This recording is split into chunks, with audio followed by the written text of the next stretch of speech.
अंतिम संस्कार के बाद मृत आत्मा के साथ क्या होता है। नमस्कार दोस्तों, आप लोग जानते हैं कि इस दुनिया में अगर कोई अटल सत्य है तो वह है इंसान की मृत्यु।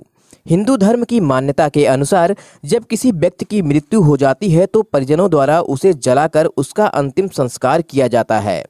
लेकिन क्या कभी आपने सोचा है कि जिस व्यक्ति की मृत्यु हुई रहती है उसको जलाने के बाद उसकी आत्मा के साथ क्या होता है? यदि आप इस प्रश्न का उत्तर जानना चाहते हैं तो आप हमारे साथ वीडियो के अंत तक बने रहें। आज हम आप सभी को इससे जुड़ी तमाम बातें बताने वाले हैं। वीडियो को शुरू करने से पहले आपसे निवेदन है, यदि आप हमारे चैनल हरिहर टेल्स पर नए हैं या फिर अभी तक चैनल को सब्सक्राइब नहीं किए हैं तो अभी कर लें। गरुड़ पुराण में बताया गया है कि जब व्यक्ति की मृत्यु हो जाती है तो यमलोक से 2 यमदूत आते हैं और मृत आत्मा को 24 घंटे के लिए यमलोक ले जाते हैं। उसके बाद वहां पर जीवन में किए गए संपूर्ण कार्यों को 24 घंटे में दिखाते हैं। तब तक वहां पर मृत के परिजन उसका अंतिम संस्कार कर देते हैं। 24 घंटे का समय पूर्ण हो जाने पर यमदूत पुनः मृत आत्मा को उसके घर पर छोड़ देते हैं, जहां पर आत्मा 13 दिनों तक अपने परिवार के साथ विचरण करती है। 13वें संस्कार पूर्ण हो जाने के बाद आत्मा फिर से यमलोक को हमेशा के लिए रवाना हो जाती है।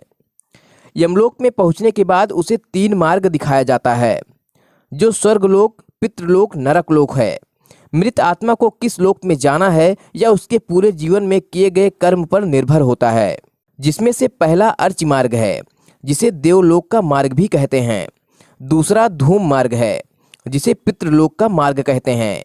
और तीसरा उत्पत्ति विनाश मार्ग है, जिसे नरक का मार्ग कहते हैं। जब इंसान अपने पाप और पुण्य का कर्म भोग लेता है तो पुनः उसे मानव शरीर प्राप्त होता है। मृत आत्मा को यमलोक के मार्ग में काफी बाधाओं का सामना करना पड़ता है। उसी में से एक बैतरणी नदी है।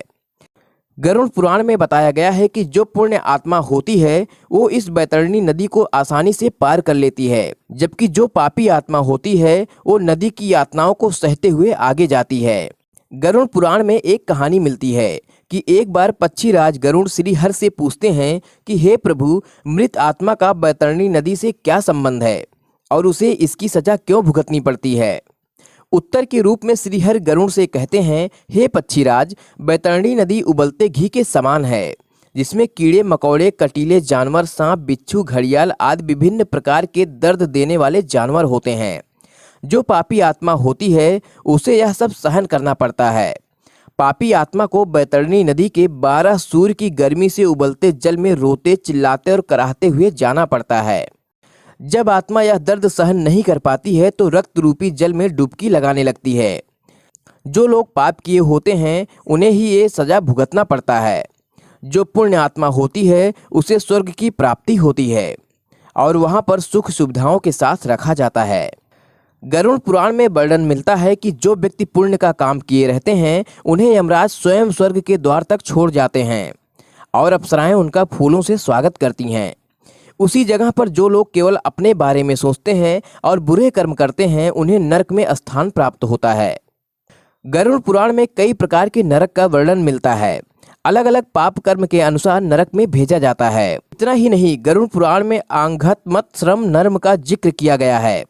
यह नरक उन पति पत्नियों के लिए है जो अपने पति को लाभ और पैसों के लिए उपयोग करते हैं, जहाँ पर उन लोगों को प्रताड़ित किया जाता है।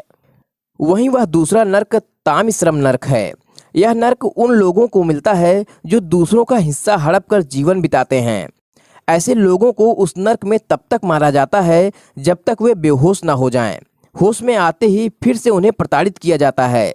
सजा का समय समाप्त हो जाने पर ही सिलसिला समाप्त हो जाता है। इसके बाद कुंभी पाकम नरक आता है। इस नरक में उस आत्मा को लाया जाता है जो अपनी खुशी और भोजन के लिए दूसरे जीव को मारते हैं। इसकी सजा में उन्हें उबलते तेल में डाला जाता है।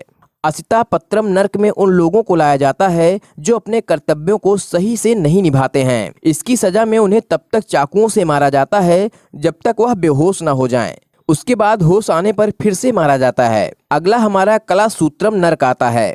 उसमें उन लोगों को सजा दिया जाता है जो अपनों से बड़ों का सम्मान नहीं करते हैं। इसकी सजा में आत्मा को तपती गर्मी में तब तक रखा जाता है जब तक सजा समाप्त नहीं हो जाती। तो दोस्तों, आपने देखा अंतिम संस्कार के बाद आत्मा के साथ क्या क्या होता है। उम्मीद करते हैं आपको वीडियो पसंद आई होगी। आप सभी वीडियो को लाइक, शेयर और सब्सक्राइब जरूर करें। मिलते हैं अगले वीडियो में एक नई कहानी के साथ। तब तक के लिए नमस्कार।